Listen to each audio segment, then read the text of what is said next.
সম্প্রতি কালী পুজোয় এক বুক স্টলের উদ্বোধন করে ডিওয়াইএফআই এর নতুন রাজ্য সভাপতি অয়নাংশু সরকার বললেন, বই হাতিয়ার। দুর্গাপুজোর মণ্ডপের সামনে সিপিআইএমের বইয়ের স্টল রাখার চল বহুদিনের। এবার কালী পুজোতেও মার্ক্সীয় সাহিত্য থেকে শুরু করে কমিউনিস্ট চর্চার সঙ্গে সম্পর্কিত বইয়ের বহু স্টল দেখা গিয়েছে পশ্চিমবঙ্গের নানা জায়গায়।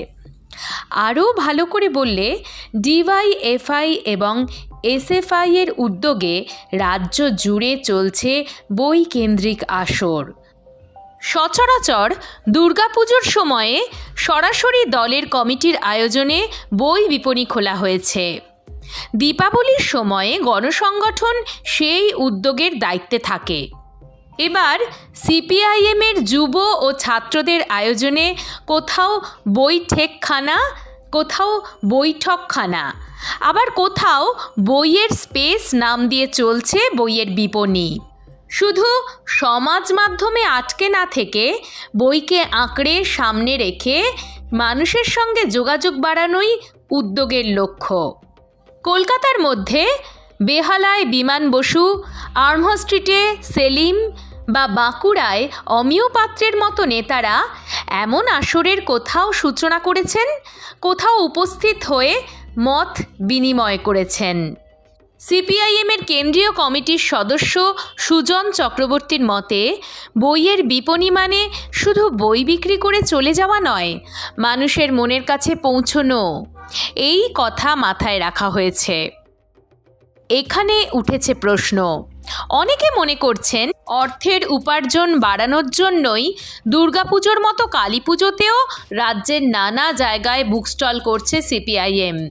প্রসঙ্গত, এবারের দুর্গাপুজোয় সার্বিকভাবে সিপিআইএমের বুক স্টলগুলোতে বই বিক্রি বাবদ আয় যথেষ্ট ভালো বলেই জানা গিয়েছে। সেই আর্থিক লাভই কালী পুজোয় কমিউনিস্ট এই দলকে আরও বেশি করে বুক স্টল দিতে আগ্রহী করে তুলেছে। তবে শুধুমাত্র অর্থ উপার্জনের জন্যই কালী পুজোয় বুক স্টল, এ কথা মানতে নারাজ সিপিআইএমের সঙ্গে যুক্ত মানুষরা। তাদের দাবি, বুক স্টলগুলো জনসংযোগের হাতিয়ার। ডিওয়াইএফআই নেতা অয়নাংশুর কথার সূত্র ধরেই বলা যায়, বই সংগ্রামের এক হাতিয়ার। সেই বই মানুষের মধ্যে ছড়িয়ে দেওয়ার মধ্যে সিপিআইএমের সংগ্রামী চেতনাই প্রকাশ পাচ্ছে। দিনবদলের বইওয়ালা শীর্ষক ব্যানারে স্টলগুলো সাজানো হয়েছে। বিভিন্ন স্টল উদ্বোধনে গিয়েছেন বিভিন্ন স্তরের বামপন্থী নেতারা। সেখানে যেমন বিমান বসু, মোহাম্মদ সেলিমের মতো অভিজ্ঞ নেতৃত্ব ছিলেন, তেমনই ছিলেন কলতান দাশগুপ্ত থেকে বর্ণনা মুখার্জিরা।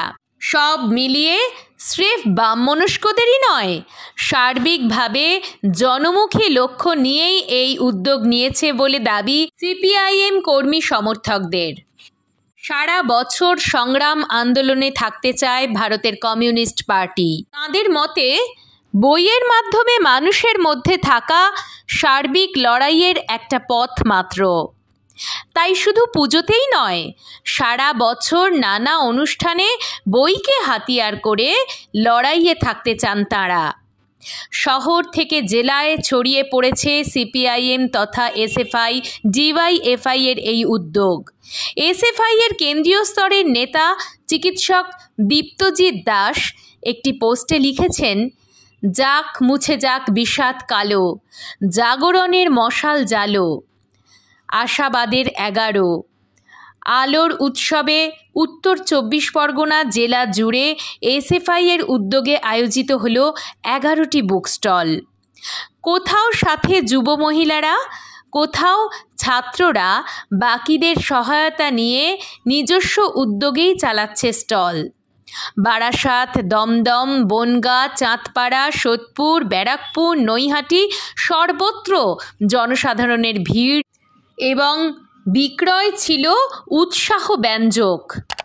বৈচিত্র্যের মধ্যে ঐক্যের সংস্কৃতি, ক্রমাগত লড়াইয়ের উপাখ্যান, সাম্রাজ্যবাদী আগ্রাসনের বিরুদ্ধে প্যালেস্টাইনের রোমহর্ষক সংগ্রাম, সংহতির অন্য বার্তা নিয়ে সুমুদ ফ্লোটিলা, নওজোয়ান ভারত সভার শতবর্ষ, সুকান্ত ভট্টাচার্য, সলিল চৌধুরী, ঋত্বিক ঘটকের জন্মশতবর্ষ, 100 বছরের কমরেড ফিদেল, ফ্যাসিবাদের 100 বছর, তিলোত্তমা থেকে তামান্নার ক্রন্দন, নিয়োগ দুর্নীতি, শিক্ষা ব্যবস্থার করুণ অবস্থা, সমসাময়িক রাজনীতি, সমাজ সংস্কৃতির দর্পণ হয়ে উঠেছে বুক স্টলগুলো।